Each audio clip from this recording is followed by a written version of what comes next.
What's up, everybody? Welcome to Kinda Funny Games Daily for Monday, May 1st, 2023, my 6th wedding anniversary. Oh, congratulations, Greg. I'm one of your hosts, Greg Miller, alongside Forbes 30 Under 30, a.k.a. the second best baby blues in San Francisco, a.k.a. the man wearing a very interesting shirt that I need to know more about. It is. At Tim Geddes. I talked about this before. When I went to LA a couple weeks ago for the WrestleMania Mario premiere. I've heard of the WrestleMania weekend, the Vanderpump-olution, if you want to call it that. At the hotel we were staying at, this place called Hotel Ziggy, which was extremely fucking cool. Is it based on the Ziggy comics? No, it's not. But it's really like you know Ziggy? You know Ziggy. Man. I don't know Ziggy. You know Ziggy. Come on. Tell me about Ziggy. He's a terrible comic Is that a strip. thing? Usually a one panel comic strip. Terrible. Oh, gotcha. Garfield adjacent? And the fact that he was on the same page as Garfield quite a bit. Sure, yeah. Yeah. Well, shout out to Ziggy, You I are guess. Garfield. Garfield's great. Yeah. All right? He hates Mondays. He does hate Mondays. Nermal's great. Send her to Abu Dhabi. Remember that? That was a big part. That was a big part of the show. I don't know what normal is. You don't know Nermal? A little gray cat? Very cute. Yeah. Reminds me of Cuddles, my cat. Yeah, of course. Yeah. Can't forget Cuddles. Can't forget Cuddles. Yeah. But Hotel Ziggy, incredibly cool hotel in West Hollywood. And apparently during the nights, they have like live performances. And at first I was like, I don't want this at a hotel. No, you this don't. Sounds real bad. I'd like to go to bed. Totally didn't hear anything in the rooms. Oh, great. It was like sanctioned away at just enough that I'm like, oh, this is actually pretty dope. Yeah, I've never seen this woman in my life. I do believe Nermal was a boy cat, actually, though. If I remember headcanon correctly. I could be wrong on that. Someone can check me on that. But I do believe that was... Nermal had in the show a feminine voice. It might have even been a female voice actress. I'm a kid, so I'm basing this off memories. Garfield.fandom.com, they refer to Nermal as a he. Right, and I think that was the thing, is that Nermal was so cute that it was just like, it was I don't know, it was so cute, it had like feminine like qualities in terms of a kitten, like a cat, you know what I mean? Gotcha. Yeah, well, there you go. I lost. Who's the I lost. Yeah. Sorry. I got caught up in the Nermal lore there, Greg. But anyway, I saw this woman performing named EMM. Okay. So I joined the Empire. Oh, nice. Nice. Yeah, she was fucking incredible. Blew my mind. First like new artist I've seen in a million years, and I was like, holy shit. Is she big yet, or is she on her way? On the way. A couple million view videos though. Oh, okay. So like she's popping off. Super dope style. Anyways. I was like, I gotta support the shirt. Gotta buy a shirt. Gotta do the thing. This is from a couple. That's not what I'm laughing at over here in the chat. Camber Kennedy says, "I thought Greg was about to reveal he was attracted to Nermal." Hey man, let your freak flag fly. Whatever gets you, If it's illegal, if it's whatever, don't worry about it. Something about Nermal, I don't know. I just don't know, Greg. What? I mean, that would fall into the furry category, right? I don't know, man. Let's move on. So, anyways, we were out hiking, and there was a group, there was a group of hip young 20-somethings taking photos, and I was like, oh, that's cool, whatever. And then I noticed they were all wearing like a band person's shirt, and I was like, oh, okay, they're like a fan group, whatever, because it was like small. It was like 10 people, maybe 7 people, and then the person on the shirt was with them. And I was like, oh, they were taking like photos for their little band thing, and so I followed them on Spotify, and then forgot who they were. I listened to them once; they were fine. But I don't remember. That's cool though. Yeah. All right, I like that. Ladies and gentlemen, I got some news for you, all right? First off, Zelda, Tears of the Kingdom has leaked. Star Wars Jedi Survivor is getting another update, and we have so much more to talk about because this is Kinda Funny Games Daily. Each and every weekday on a variety of platforms, we run you through the nerdy video game news you need to know about. If you like that, somebody in there said, no, that's bestiality. No, right? If fucking, you got Barrett over here talking about some Donkey Kong he likes. You got Blessing's a fucking certified freak 7 days a week with all this Sonic shit. I get it. I'm not going down because I say whatever. Maybe you like Nermal. Greg got #Nermaled. It's like, I don't know what to tell you. It's normal to like Nermal. Normalize Nermal. Normalize Nermal, everybody. Anyways. We run you through the nerdy news you need to know about on a variety of platforms. If you like that, of course, head over to patreon.com/kindafunny, where you can get each and every episode of Kinda Funny Games Daily ad-free. And, of course, you can watch us record our podcast live when embargoes allow. Wink, wink. Of course, you could also get dozens and dozens of monthly exclusive programming, all on patreon.com/ patreon.com/kindafunny. Of course, right now, if you went over there and supported us at the $10 level, you would get the dozens and dozens and dozens of shows from April that are now available for those people there. But, of course, the only way to get the brand new Greg Ways and stuff like that is to support us this month. However, if you have no bucks tossed our way, no big deal. Of course, you can watch us record the show live on twitch.tv/kindafunnygames and youtube.com/kindafunnygames. If you're watching live, you have a special job. Go to kindafunny.com/you're wrong and tell us what we screw up as we screw it up so we can set the record straight for everybody watching later on youtube.com/kindafunnygames and listening on podcast services around the globe. Of course, if you're on those free platforms, you're not getting all the bonus content of patreon.com/kindafunny, but maybe you want to support us a different way. Use the Epic creator code kindafunny when you're checking out in the Epic Game Store or when you're playing Fortnite, Rocket League, or so on your Switch, Xbox, or PlayStation. Housekeeping for you. Thanks to all your support in the month of April. The stream team is heading out into the world today to rank those nugs. That's right. Mike, Nick, and Andy will be gathering every nug they can get their hands on and rank them for your viewing pleasure. It's a stream that President Biden once called both, quote, informative and entertaining and informative. Stay tuned today right after Games Daily. And, of course, if you want to catch it later, youtube.com/kindafunnygames. I hate the fact that we finally explained to Nick for the 10th time how to get things into housekeeping where we have a Slack channel. I was like, just Slack it there. So I feel like we're going to get a lot more quotes from Joe Biden because of that. It's just a weird. President Biden once called both, quote, informative and entertaining and informative. Yeesh. Our Guardians of the Galaxy Volume 2 rewatch review is available over on youtube.com/kindafunny and our in-review podcast feed. Only on YouTube and live stream, there's going to be a 30-minute post show where Snowbike Mike comes in to talk to us, KFGD hosts, about your YouTube Super Chat questions. You can stay tuned after the handshake normally to see it, but not today. We got to rank those nugs. Thank you to our Patreon producer, Delaney Twining. Today, we're brought to you by Honey and Rocket Money, but we'll talk about that later. For now, let's begin with what is and forever will be the Roper Report. Time for some news. 5 items on the Roper Report. A baker's dozen. Number 1. Your nightmares are real, says Nicole Carpenter at Polygon. The Legend of Zelda Tears of the Kingdom have seemingly leaked early. 2 weeks ahead of The Legend of Zelda Tears of the Kingdom's May 12th release date, the game seems to have already leaked. This isn't entirely surprising. It's the biggest game of the year, and people are eager to get a look at it, but Nintendo is likely scrambling to get the footage taken down. If you're looking to play Tears of the Kingdom without having it spoiled ahead of the release date, you'll want to steer clear of social media and Reddit. Becoming increasingly common to see footage early from major games. Nintendo and the Pokemon companies, Pokemon Scarlet and Violet, was spread online more than a week in advance of its release date in November. So far, the footage is mostly screenshots from private live streams, with several smaller clips of unseen footage from cutscenes and gameplay. It seemed to be taken pretty early since Tears of the Kingdom's first leaked footage went online, but it's likely that it'll continue and spread quickly. A Tears of the Kingdom art book, available with the collector's edition of the game, leaked in April and was spread online, and Nintendo took quick action on that. Nintendo is looking to sue the leaker, but first it needs to figure out who did it. Nintendo subpoenaed Discord for the identity of the leaker, and that legal process is ongoing. I had seen tweets, of course, that retail mom and pop grop shops were out there already starting to break street date, get them out there. Tim, this is this is your most anticipated game of the year. It probably is.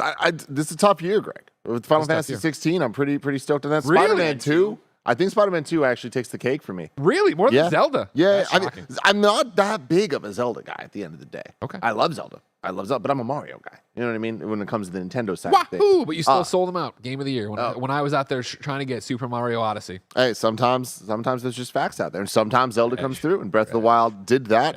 So I'm very, very excited for Tears of the Kingdom. This is unfortunate in many ways, right? These leaks that happen, especially so close, especially for a game as secretive as this, where clearly Nintendo is trying to hold things back and not show things off. So I feel like there's like extra layers of. We know what happens at the end. Link beats Ganon. That's my thing. Like what are we so fucking worried on the spoiler side, I'm not really concerned personally. Where it's like I don't know what there is about Zelda that could spoil the experience for me, because it is more just about like the sense of exploration and discovering things. But there's so many things to discover that I'm not worried if a couple things get ruined. Having said that, I don't speak for most people. I would say when it comes to that, if they're fans of Zelda, they want that pure experience for themselves, and they should have that. at this point. And then on top of that, just with Nintendo recently, with some of its bigger games leaking, it's like I don't know that that's always true because like them talking about the Pokemon Company thing, like Pokemon has had its kind of issues, but normally Nintendo's pretty buttoned up when it comes to this stuff. There are exceptions to that, but I do think this is a pretty major leak 2 weeks before the release of their biggest game since Animal Crossing in 2020. Yeah, for sure. And also, I think they're, a game they've been so quiet about, right? Like, it still doesn't feel real that Tears of the Kingdom is 2 weeks away. I'm with you. Because it has been that thing where we've known it's coming, and granted, we've gotten the Direct and we've gotten the thing, but it still doesn't feel like I know a lot about this game. It does feel like a game they want me to discover as I run through Hyrule. Yeah, totally. And I mean, I feel like they presented that well. Like, I feel like they know this is one of those rare situations where they're like, yo, it's the sequel to Breath of the Wild. And it's like, we get it, we know, like, we don't need to know too much. And in fact, them kind of not showing too much tells us what we need to know, which is like, hey, it's what you think, but there's some things we don't want you to know yet. Cool, great. Sign me up. Gonna have a great time. I hope that it runs decently enough to not totally ruin the experience. Barrett Courtney, while we were yammering away, you threw up a tweet. You want to throw it back up there? Because it looks like, as you say, the hype overtook me yesterday. Is this... You didn't run out and buy this collector's edition of Zelda, right? This was something you'd pre-ordered, or is it yesterday you finally went off and bought it? Yeah, over the weekend. It took me over, and I was like, you know what? I'm going to get it. Wow. So if you're an audio listener, we're looking, of course, at the Tears of the Kingdom special edition Switch that Barrett went out and bought. Yeah, for a while now, and he never watches our shows, so I can talk about this. I've been wanting to get my dad a Switch, because when we recently talked about Zelda, he was like, yeah, I can only be so excited for it, because I'm not going to play it or anything. So it's been an idea for a while. Oh, because he doesn't have a Switch. He doesn't have a Switch. He has a Wii U. Love that. It's my Wii U. It's my Wii U from like a decade ago. Okay, but, and I just gave it to him because there's like a bunch of classic games on there that I know he would love playing. And so I knew he wouldn't be comfortable with me buying him a brand new Switch. Sure. So with the Zelda hype and the transitive property. Buy it for I yourself. never have gotten like a special edition Switch before, and I was like, if I'm ever gonna get one, it would be a Zelda one. And so I got this for myself, and then I've already set up my old Switch to prepare for him because he's gonna come into town in like a few months. So it'll be a good like late Father's Day, early birthday present that I'll give him. So there you go. I'm really excited for you. Sorry, I missed this. Did you already have an OLED? I did. So that'll be the Switch that he gets. That's great. OLED. Yeah. So now he won't know the difference. But as we continue to look at this image, are you happy with it? Is it beautiful? Are you? Because for me, I still don't love the green on the gold on the side. I like the green on the gold just because green is so synonymous with the series for me. Green is my favorite color.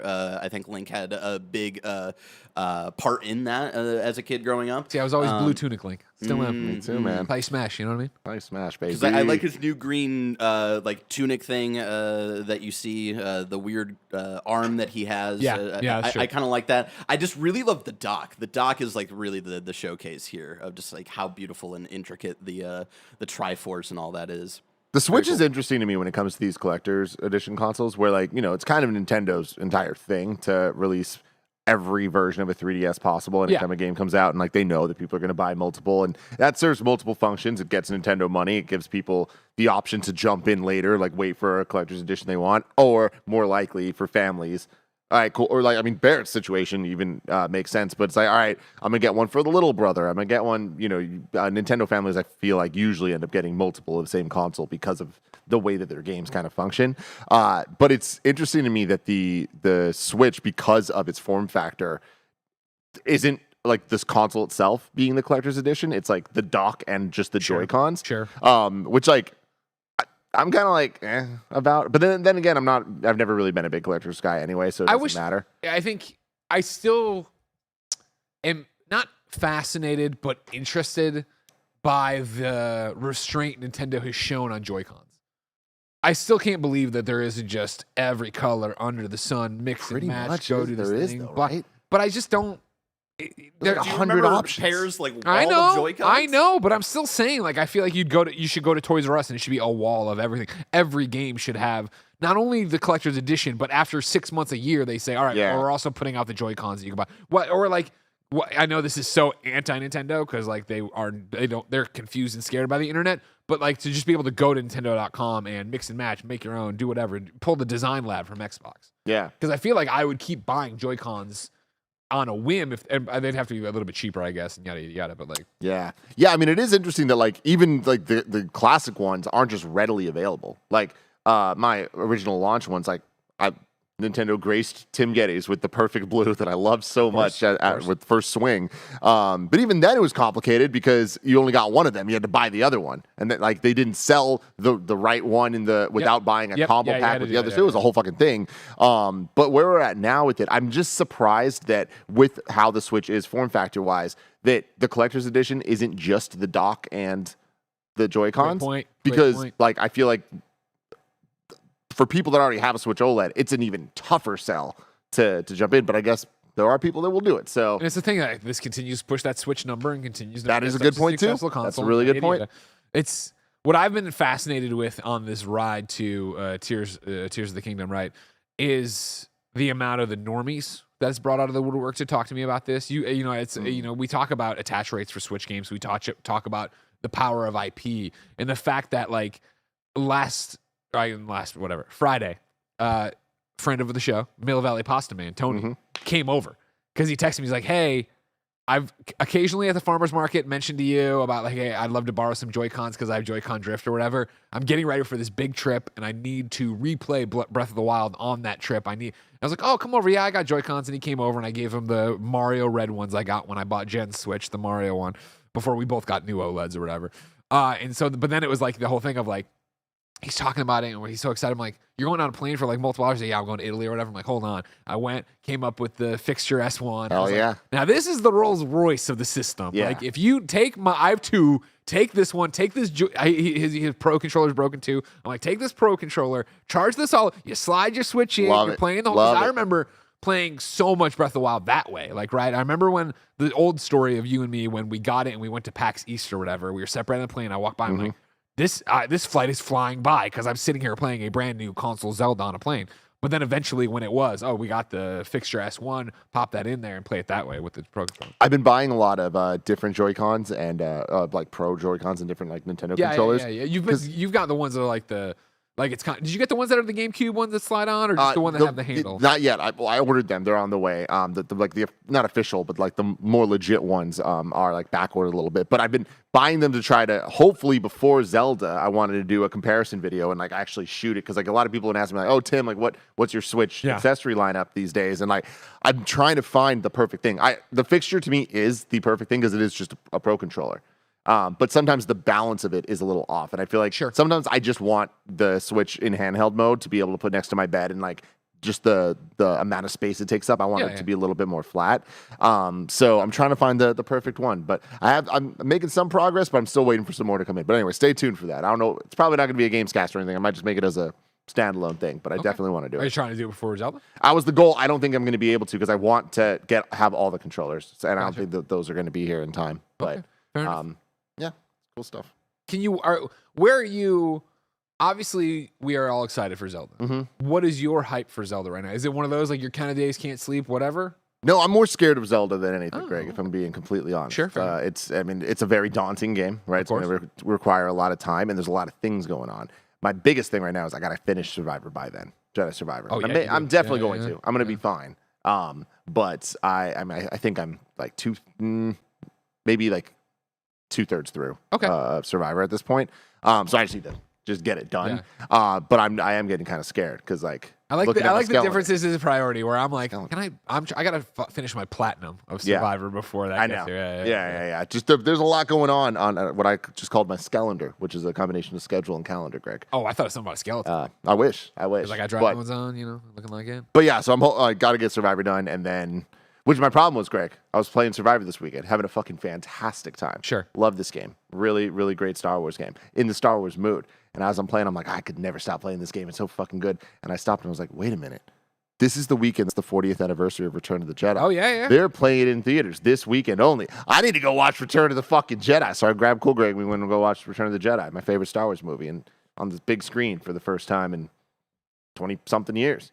It's a fucking good time, Greg. Yeah. Did you have one of these audiences that were cheering? As you know, most of my theater experiences are through the TikTok. Yeah. And so I saw a lot of people that were like, Anakin's Force Ghost. Spoilers. Like, they were, and I was like, are people cheering in this thing? Like, No, not the one I went to. At least it was extremely quiet. It was really cool though, because Anybody have lightsabers? when we first walked in, no, it wasn't that. It was like it was like a much chiller crowd. But audience. what I really appreciated is walking in. There was this old couple that they saw the movie when it first came out together in theaters, and they're back now watching. Were they saying this really loudly? Do they have shirts or something? How did you know? They were sitting there, and as I was walking by, I just heard them kind of talking about like I heard her be like we were here, whatever. Yeah. So it's like it's fucking cool, man. Gotcha. Really cool. Now here's the bone I have to pick with the one, the only, the boss baby Barrett Courtney. Yeah. Barrett, I understand I've been gone a week, so you've had to work with a bunch of fucking schlubs. When you and I have a conversation before the show, I'm gonna bring those facts in. You don't got to be. You're ahead of the game on the Epic Games code. You're ahead of the game right now on me getting to give you congratulations, Barrett Courtney. Of course, for getting the platinum in Jedi Survivor this very weekend. Of course, getting ready for our spoiler cast we are doing for Jedi Survivor this week. There you are, number 20 in the world right now, according to PSN profiles. Congratulations, Barrett. And number 1, of course, the nanobiologist. That's right. Mick Abramson himself out there getting it. That. There is a weird collectible that we didn't really know how to get, and that was the last thing he needed. So, and there he popped it, April 30th at 1:07 a.m. for whatever time zone they count this for. I forget. Yeah, I'm very confused because I think it's 6 hours ahead of. I think it might be Greenwich Mean Time that they work on a PSN profile. It's a great site everybody should go to, and of course go to Merc City 64 and say why on your trophy. It doesn't matter. How was the platinum overall for you, Barrett? It was a tedious time, but at the same time, because I really enjoy just playing the game and getting lost in the world, I didn't mind some of the tedium and some of the weird, like personal, like weird bug things that I had, in particular with like playing through New Journey Plus and all that stuff. But it is something that you can do in just one playthrough. I just I started New Journey Plus to kind of incentivize myself to get some collectibles that I missed in my first playthrough, rather than having to like kind of go out of my way to go find random things. So it was a fun time. Yeah, it took me 58 hours in total. Whoa! But again, that's because I essentially played through the story twice. Yeah, that'll be my one platinum this year probably, because I always try to get one. And once I had finished the story the first time, I was like, I'm close enough. I can do it. So I'm on a review now. When that ends, it's right back to Jedi. Yeah. And the hope is to play as much as I can, obviously, for the spoiler cast we're doing on Wednesday. Send in your questions. Which show are we doing that on? That's Gamescast. So send in your questions, obviously, kindoffunny.com/Gamescast. Your thoughts, your opinions, your reviews, your questions, your story things, yada, yada, yada. Nerd out about all the spoilers with us there. But then, of course, that's just to play as much as I can to get refreshed, get back in the swing after going to a different game for review. Then it'll be, okay, can I knock this platinum out by the time I get to Zelda? Yeah. And the problem is then I think I can. I think I'm in a good spot with it right now, let alone the fact there's so many guides up right now, I'm sure, already for the thing. And I'm right here for you too, baby. Of course. And that's the thing. It's not like a difficulty thing as much as like, how much do I have to do? Can you go PSN? Oh, I guess... Go to PSN. Hold on, listen to me. Okay. Go to psnprofiles.com/GameOverGreggy. Then, instead of showing the trophies in natural order, click on unearned. And I don't think there should be any big spoilers there, but I'll let you decide once you see them lined up that way. I'm gonna not do the unearned. How many am I short as you look? Then okay, just let me know. I will look at that. And Thank you. Really, the big thing for me, I think this is me at number 20 in the world. I think it's the highest I've ever been into on the leaderboard of getting a platinum. I think my second highest is Spider-Man 2018. I'm in the top 50 somewhere for Spider-Man 2018. But yeah, shout out. Oh yeah! I have breaking news from the desk. My fat ass has broken the chair, and it will no longer hold. It's going down. It will no longer hold. I've tried to fix it, and this is this is low. This is the last setting. Oh yeah, I'm fine. Yeah, you're fine. You know what I mean? I've been lower. It's like I can bring it back up, and it's like hydraulics are like no. Oh wait, maybe I'm okay. Hydraulics. I love that. Hold on, and then just a little bit of that, a little bit of that. All right, maybe we're back. What are your hype levels for Zelda? It's a weird one. You know, you said, how did you put it? You were scared. That I feel is accurate for me too, where it's like, I think I can do Jedi, but of course, life, and I'm sure there'll be other reviews and things I need to play. Then I was like, I want to get Dead Island off my plate as well, the platinum, because I'm so close to that one, right? That one I feel even closer than Jedi. Okay. There was a part of me where I was like, do I knock that out first? But then with the getting back in for the spoiler cast, I might as well keep riding the lightning on that one. So that's where I am with it, where it's like I am scared of Zelda as well. I'm scared of it because I feel, and you probably remember more strongly than I do, right? When we reviewed Breath of the Wild, we had gotten the Switches beforehand. We had it in advance. We were all there, right? The fact that I'm not playing it now does then become that my normal problem, right? Of like, I think it fixed itself, but you can keep operating on it. No, if I mean, it worked fine. Yeah. We'll see if it gives up again. It might have just gotten tired. You know, it's like when I'm holding It's at a little moment. Yeah. Eventually, I'm like, I gotta put him down. I gotta put him down. So it's one of those, where I'm like, I'm more scared of, am I going to play this game for 20 hours and then something else, another review pulls me away, the job pulls me away, and I'm like, you know what, I'll save it for later. I'll save it, and I never. It's like when I was gonna say when I turn on my Switch, which frankly has not been often lately, but it is that thing of there's fucking Metroid Prime still sitting there unplayed. Like I need to play that. You know what I mean? So it's like my priority. I really want to knock out a few different platinums. What I got, 27 of 54 trophies, which sounds like a lot, but really isn't that bad. Yeah, like, a lot of them are like trying out different move sets. Yeah. And I can guide you because there's one that's like you have to use this move 50 times, but there's like an area where you can for easily sure knock that out in like I'm a 2 big, minutes. I'm a big power picks guy. I'm a big PS4 trophies Brian over there, and now PS5 trophies, right? Where like I'll go to the guide. I'm not afraid to look at where do I farm this and be done with it and just be out of there. Yeah. So it's like I don't know because it's like there's Star Wars Platinum, there's Dead Island Platinum, then there's just Horizon in general, which I do want to platinum, but more importantly, I still haven't finished Burning Shores because I moved on to certain Jedi, and it's like there's all these things that are there that it's like I then it's going to be you drop this gigantic game on there that, and I do love Zelda, you know what I mean? Like Zelda is what made me a Nintendo fan, I would say, really. You know what I mean? I did not have the upbringing of being a Nintendo kid, so when I finally had an N64, it was Ocarina of Time, right? It was Majora's Mask. It was like, these things are incredible. These are some of my favorite games of all time. What are you doing? I said it was an awakening, and then I quickly said a Link's Awakening. Okay, good. Just make sure. You That's did how that my thing mind where I works. saw your little eye looking at the camera. I was like, wait a second, what's he up to over there? So it's like, okay. You know, I feel like as we get to this thing, I am very nervous of. Yeah. I want it to be what I'm playing, but I am nervous of I'm going to be pulled away for something else and then have trouble getting back in and yada, yada, yada. I do think timing-wise, Zelda is primed for us right now because now that the Survivor is kind of like the what was going to be the big one, and it ended up being like a medium-sized one, which I think is happy for me. Zelda comes out in early May, right? And then we don't really have much until June. Right. June's then insane. Yeah, well, but that's that my gives thing. us It's like 3 weeks before Summer Game Fest and Diablo and Street Fighter and Final Fantasy and all that. Diablo is what I'm worried about because I can't fucking wait for Diablo. So it's like, okay, you know what I mean? Of like, I in a perfect seeing a world, problem here. I need to beat Zelda before Diablo. Got it. And I don't know. And then it's like, well, like, oh, well, Zelda would be the perfect playing game when we're going to SGF and do this stuff.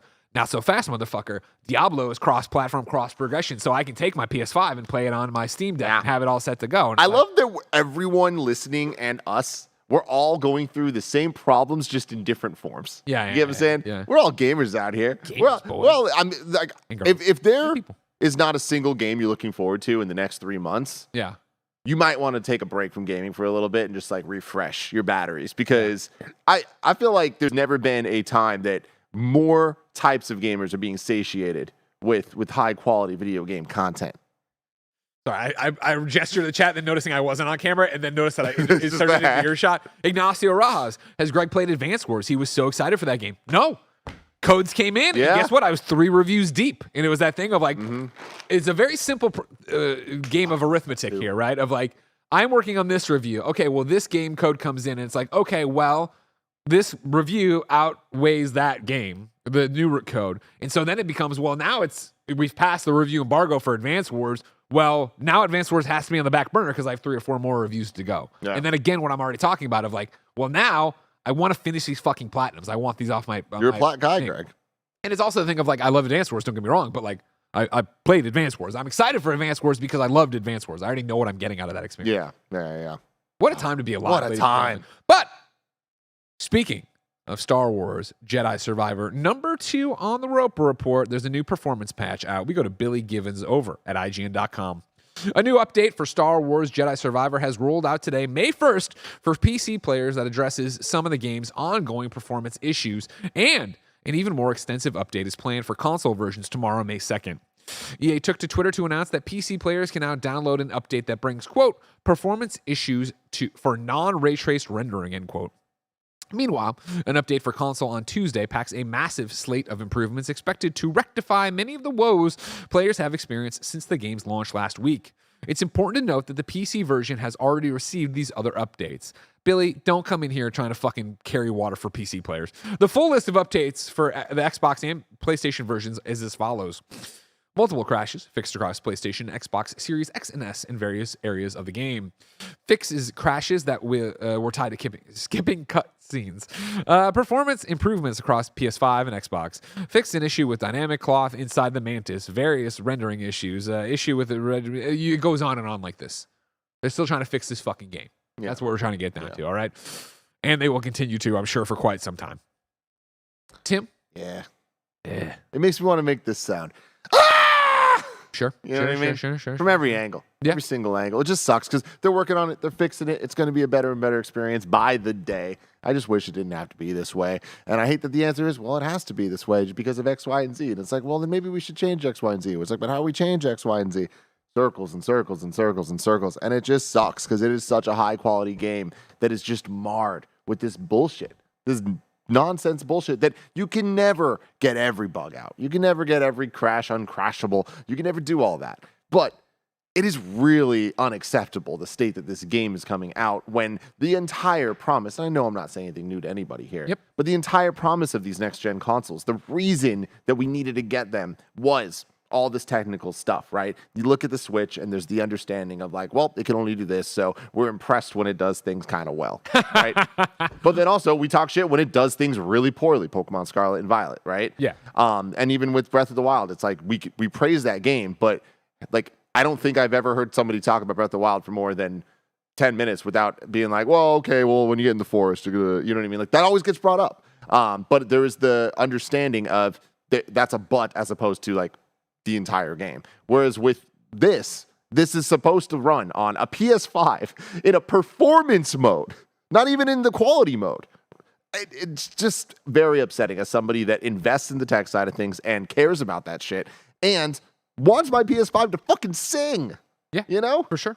Let alone if the PC players. Let alone the PCs. I mean, the whole point of this is to invest money into these graphics cards and so on and so forth. And they've got, it seems, even worse than anybody in terms of how it's been running. I mean, one issue that I've been having with this game from a tech perspective that I was bouncing around watching what other people are going through video-wise. Yeah. And I'm shocked at how different it is than what I'm experiencing. Like, I don't think I've ever seen a game that has this many widespread issues that are all fucking in a different. a variety of senses. But the weirdest thing I'm dealing with, and no matter what graphics things I change, there's like a halo effect around Cal and BD, and no matter I move, and it's like this like weird ghosting effect. I've seen it, yeah. And it just like it's like warping the reality around him, no matter what happens. And it's like it's not ruining my experience, but it's definitely funky. Is it in cutscenes too? It's everywhere. I had it in cutscenes. That's what it was. Like, oh, this sucks, man. He's talking to somebody. We're having a heartfelt moment. He's got this weird thing. What's up, Bear? I only saw that. I know what you guys are talking about, and it only popped for me for like one specific cutscene. And when I went to that cutscene again on New Journey Plus,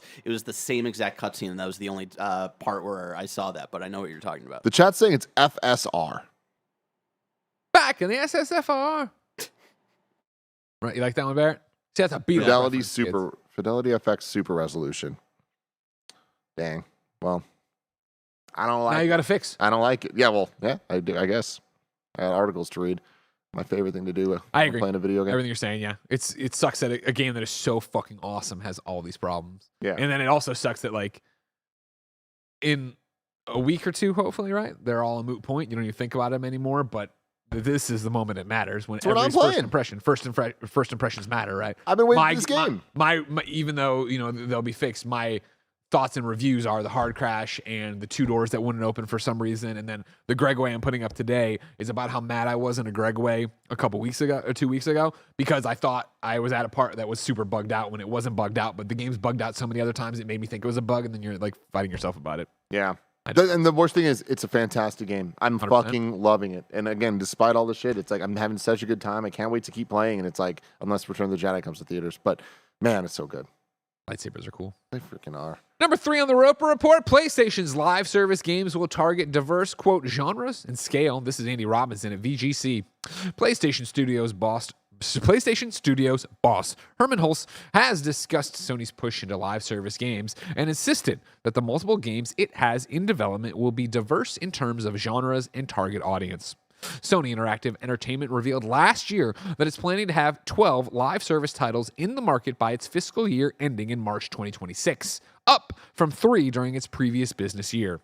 This marks a significant pivot for the platform holder, which is best known for its blockbuster single-player games like God of War and The Last of Us, parentheses, which it says will continue to create alongside online projects, in parentheses.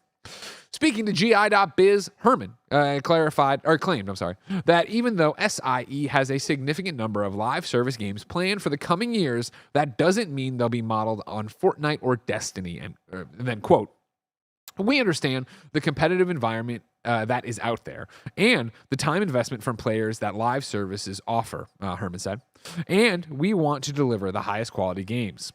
There is a risk that we talk about live service in generic terms, as if it is a single genre or even a single business model.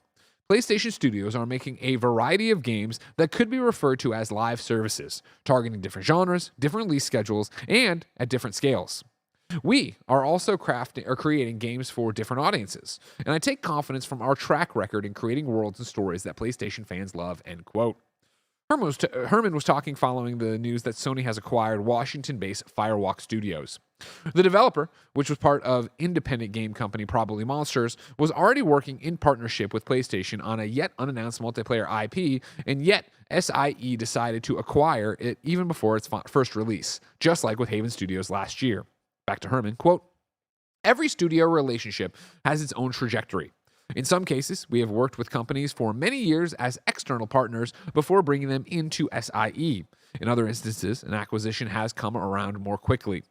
It depends on what the studio needs to grow and succeed and what makes sense for both sides. We have been working closely with Firewalk for a while now. We have both really enjoyed that process, and we have incredible confidence in what they are creating. So this felt like a very natural step. Tim, does any of this shock you, or is it just him saying the right things? Oh, he's definitely saying the right things, and you got to believe in it. If you're going to make such a big pivot and like try something that is new, or at the very least has not been done correctly in the PlayStation ecosystem yet, from PlayStation Studios themselves at the very least, like you need to be confident and you need to kind of really stand by it and make sure that you're pumping the foundation with the right juices that it needs to be able to, for that seed to fucking eventually pulsate out of the ground. Jesus, you know what I'm talking Christ. about? Just fucking thrust through it, Greg. And I feel like we saw that kind of push through where Uncharted was a game changer for PlayStation, for sure. Right? And at the very least, like the baby steps towards what PlayStation Studios is now, or at least what they're known for now, where PlayStation 2 PlayStation games, like there were many of them that were beloved, but PlayStation Studios, I don't think, was an identity that people knew. Sure. Like you don't think of things as PlayStation games. If back in that era, if you said PlayStation games, you're thinking about Metal Gear Solid and Crash Bandicoot. Final Fantasy. Whereas PlayStation games at a certain point, and I feel like the PS3 obviously was that transition period. PS4 is really where it's like, oh, we're here. I think that PS3 era needs to be skipped when it comes to this multiplayer stuff. The experiments like era is the live service games that we are seeing from third parties and the Destinies and all the failures. I don't need to name them that we've had over the last couple of years. PlayStation has to get it right. They need to jump out and have their PS4 level Uncharted type games, not the PS3 level ones, in terms of what multiplayer and live service needs to mean to PlayStation, because it's similar. You look at the Xbox side and then them still trying to like find their grasp when it comes to the big tentpole AAA Xbox Game Studios titles, for sure, where they are kind of crushing it when it comes to like the smaller games and like the quantity of things like Pentiment coming out and Hi-Fi Rush and like these things that people are loving, but they're not hitting on the level of like the big dogs, the blockbuster games yet, and the blockbusters they have put out, the things like Halo, didn't hit the way that they needed to. For sure.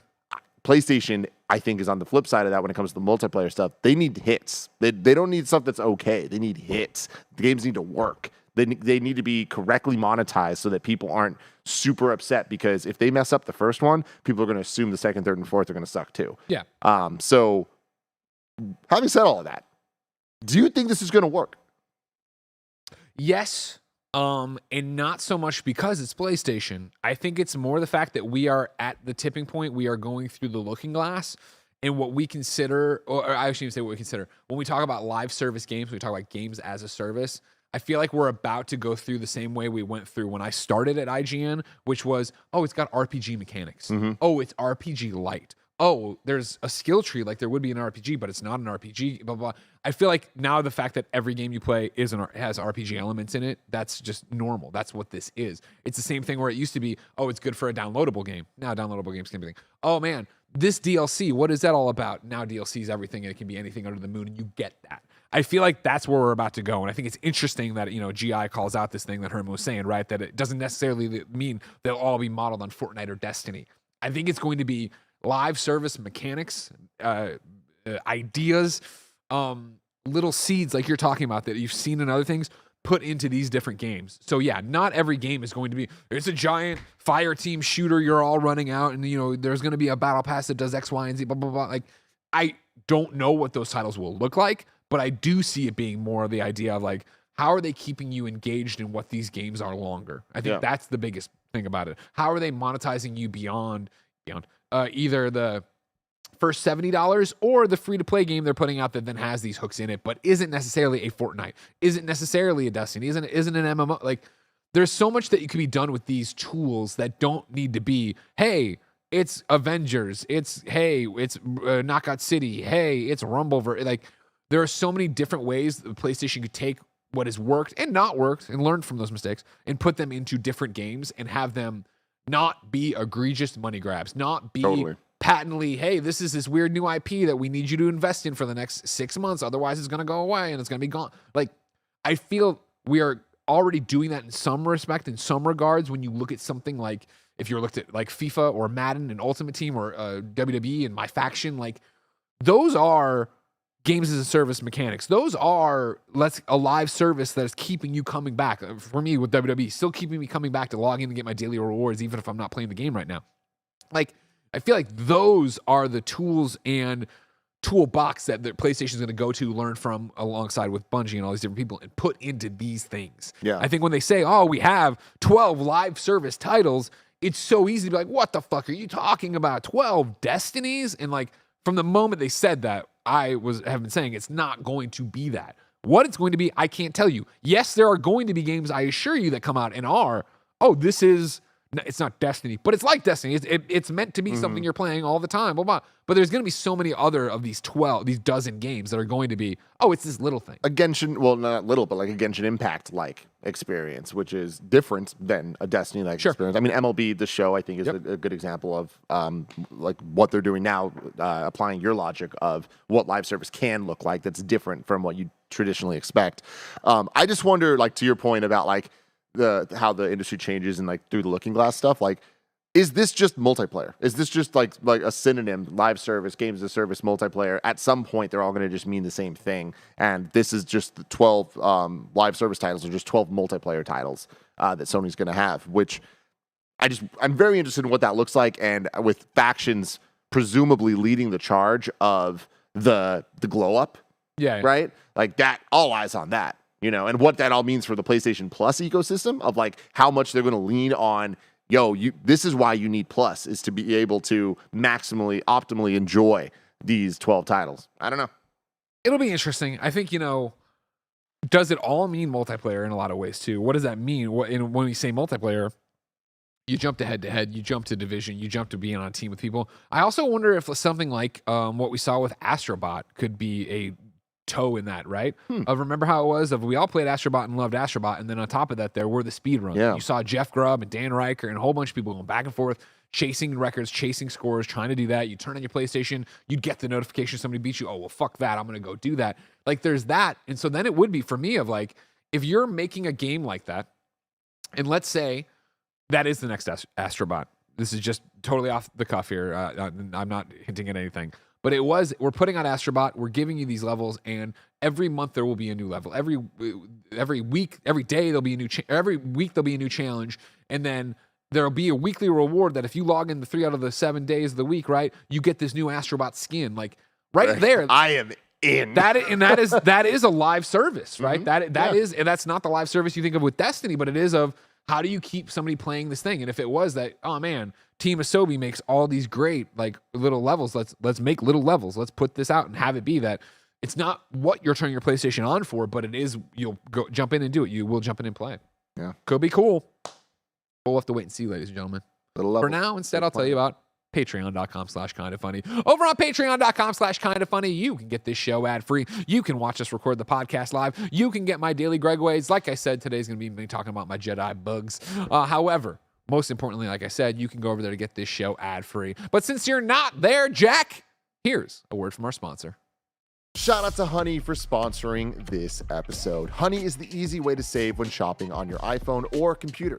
Thanks to Honey, manually searching for coupon codes is a thing of the past, and we all know there's nothing better than the feeling of saving money. Honey's the free shopping tool that scours the internet for promo codes and applies the best one it finds to your cart. Here's how it works. Imagine you're shopping on one of your favorite sites. When you check out, the Honey button appears, and all you have to do is click Apply Coupons. You wait a few seconds as the Honey guy dances. It searches for coupons it can find for the site, and if it finds a working coupon, you will watch the prices drop. We here at Kinda Funny have been using Honey for years, and it has literally saved us thousands on tech, costumes, food, you name it. Honestly, I just love how easy it is to set, forget, and save. Honey doesn't just work on desktops, it also works on your iPhone. You just activate it on Safari on your phone, save on the go. And if you don't already have Honey, you could be straight up missing out. By getting it, you'll be doing yourself a solid and supporting this show. You can get PayPal Honey for free at joinhoney.com/kindafunny. That's joinhoney.com/kindafunny. Shout out to Rocket Money for sponsoring this episode. We all love gobbling up content, and we have an understanding of what subscriptions we use. Or do we? Do you know how much your subscriptions really cost? Most Americans think they spend around $80 a month on subscriptions when the actual total is closer to $200. That's right.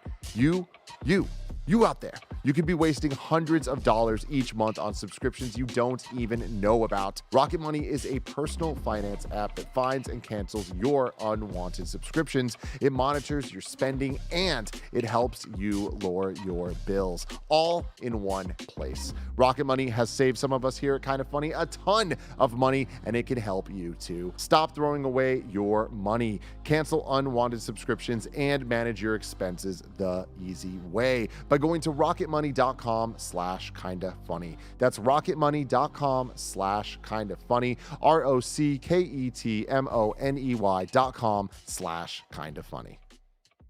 Number 4 on the Roper Report, Super Mario Brothers movie officially smashes $1 billion globally. This is Rebecca Rubin at Variety. The Super Mario Brothers movie is officially the first film of the year to cross the coveted $1 billion milestone at the global box office.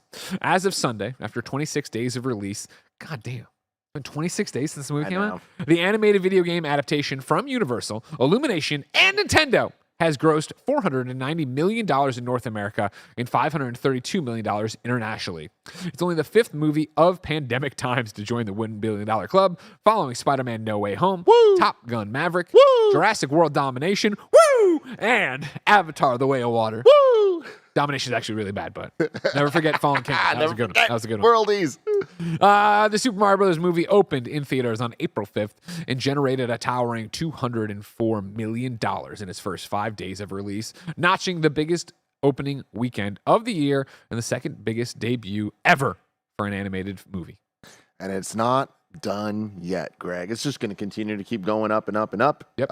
Major success in every territory it's released in so far, with no real end in sight right now to it slowing down. We have Guardians coming out this week, which I do think is going to pull a little bit away. And then after that, we do have a cadence of movie releases on the bigger side. Fast 10's coming out, and then pretty much superhero movies every other week. But Mario still has a couple weeks and some time to like get the biggest squeeze out of the the fruit to get that juice, Greg. Sure, You know what sure. I'm talking about? Get that squeeze, get that juice. And I saw somebody projecting, I don't think it's wild to assume at this point, that there is a chance that Mario might get so much money that when all said and done, it will have made $1 billion more than any other video game movie in history. Oh, wow. Yeah. So, to the moon. To the moon, indeed. Tim, as you know, I'm a man of the people. Mhm. And I'm frankly sick of the chat asking if your laptop is dented. So we got to make your laptop not so shiny as to reflect the bolts in the table. Because it drives me fucking crazy. We have this conversation with chat every 3 weeks. I get know, it, but I though. don't know if It you know, throws me these off, chat man. people, they smoke the fucking reefer. Those reefer They smokers. come in here, they forget that they even took third grade, and then they don't remember a conversation from a while ago. That's fair. Yeah. Life's hard, man. It won't be Mr. hard when the Mario. Gran Turismo movie gets here. Number 5 and final on the Roper Report. What the fuck? The Gran Turismo movie is getting its first trailer tomorrow. We go to Twitter where the Gran Turismo account says, high speed brings higher stakes. Hashtag Gran Turismo movie is the exhilarating true story of John Martinborough, a gamer who became a real-life race car driver exclusively in theaters in August. Trailer tomorrow in all caps. Let's fucking go. Can I see it one more time? I'm Ben? I on was Games reading. Daily tomorrow. I really hope that this trailer drops before then because I want to react to this live in front of everybody. I've they can said it see before. what Can we? fucking peak cinema looks like, okay? Can we live react to this?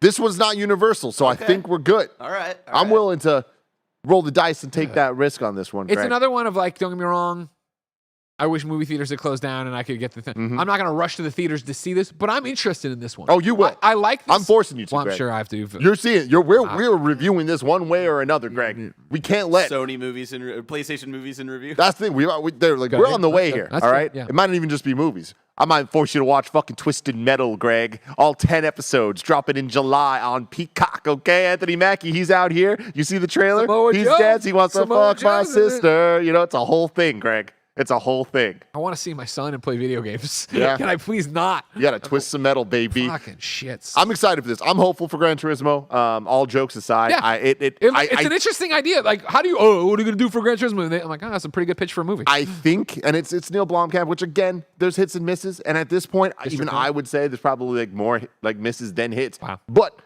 with this cast, with what they're putting into this for a Gran Turismo movie, I feel like this one can be way better than people expected it's going to be. And I'm hopeful, man. My biggest thing is I love the Gran Turismo theme song. It's epic as shit, and I hope that they don't shy away from it. That's a big thing for me. Makes or breaks things. Mario movie, fantastic. Last of Us, fantastic. What do they have in common? They didn't fucking run away from their iconic shit. I have no idea what the Gran Turismo theme is. It's amazing. It's amazing, Greg. Okay, cool. Moon over the castle. Get fucking hyped. I once had to do a demo in front of the creator. And it was in a sled, and I was just in the wall the entire time. Oh, yeah, I get it. I'm didn't not wanna saying do I'm good this, at this man. Yeah.